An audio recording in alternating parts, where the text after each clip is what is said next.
Hello everyone. இன்றைக்கி வந்து gene க்ளோனிங்கை பற்றி என்னால் முடிஞ்ச அளவுக்கு நான் ஷார்ட்டாக சொல்கிறேன். இது வந்து மாலிகுலர் க்ளோனிங் அப்படின்னு சொல்லலாம்.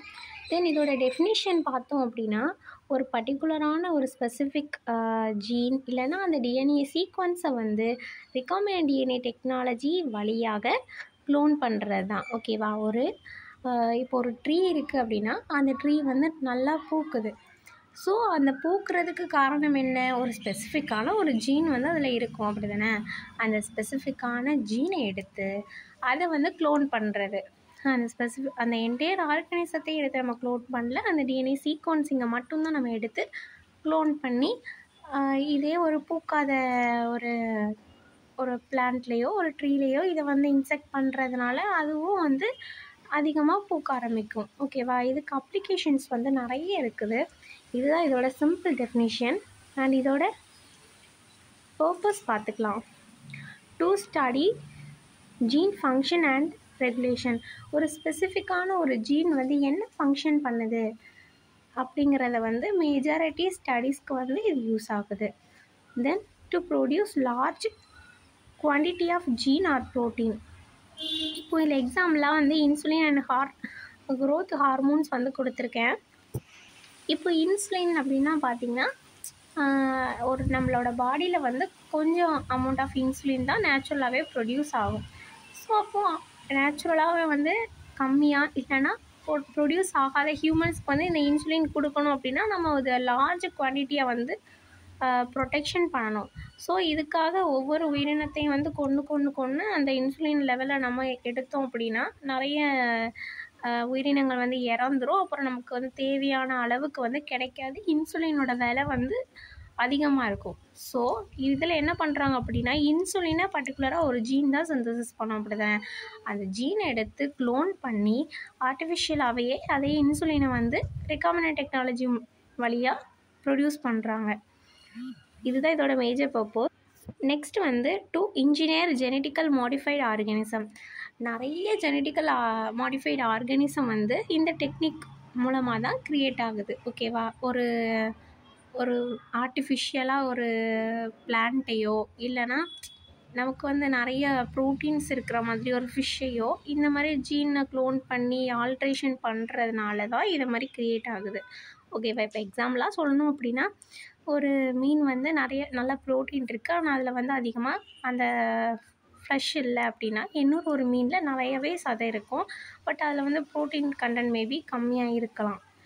அப்படி இருக்கும்போது எந்த ஃபிஷ்ஷோட ப்ரோட்டீன் வந்து அதிகமாக சிந்தசிஸ் பண்ணதோ அந்த ஜீன் எடுத்து அந்த ஃப்ளஷ் அதிகமாக இருக்கிற அந்த இதுக்கு வந்து இன்செக்ட் பண்ணுறதுனால அதிகமாக ஃப்ளஷ்ஷும் கிடைக்கும், நமக்கு நிறைய ப்ரோட்டீனும் கிடைக்கும். ஓகேவா? ஸோ இந்த மாதிரி க்ளோன் பண்ணுறது தான். இப்போது எக்ஸாம்பிளாக பிளான்ட்டை எடுத்துக்கிட்டாலும் அப்படி தான். ஒரு பிளான்ட் வந்து ரெசிஸ்டண்ட்டாக இருக்கும், இன்செக்ட் ரெசிஸ்டன்ட் இல்லைனா பெஸ்டிசைட் ரெசிஸ்டன்ஸ், அந்த மாதிரி நிறைய பிளான்ட் இருக்கும்.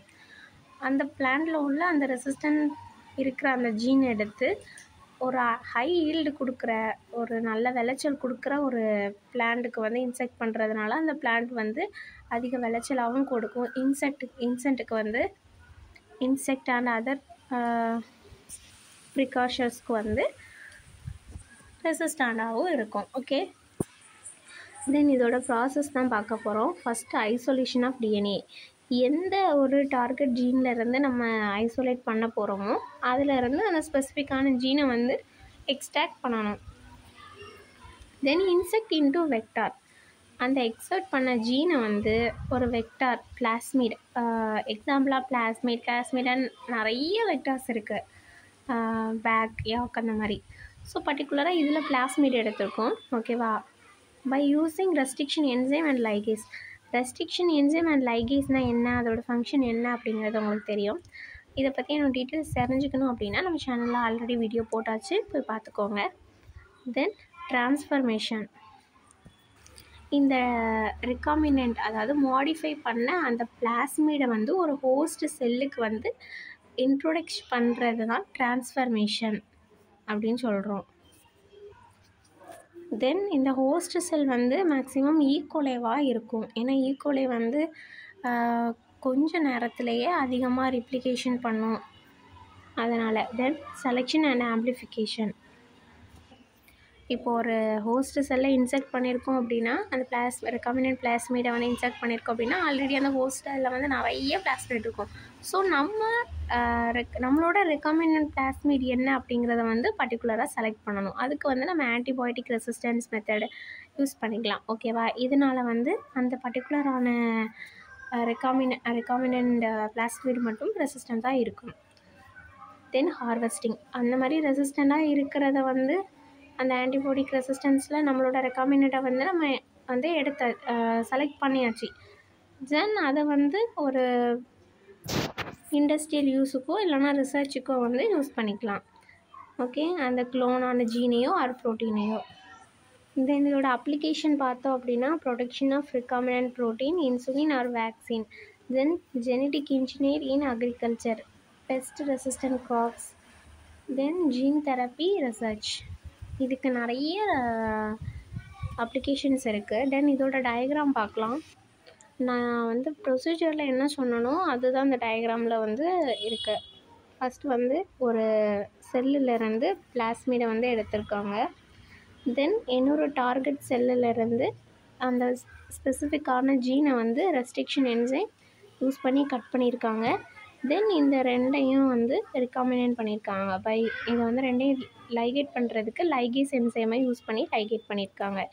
தென் இந்த லைகேட் பண்ணப்பட்ட இந்த ரெக்கமெண்டட் பிளாஸ்மீடை வந்து ஹோஸ்ட் செல்லில் வந்து இன்செர்ட் பண்ணியிருக்காங்க. ஓகே, நம்மளோட வீடியோ உங்களுக்கு பிடிச்சிருந்து அப்படின்னா லைக் அண்ட் சப்ஸ்கிரைப் பண்ணிக்கோங்க. Thank you all.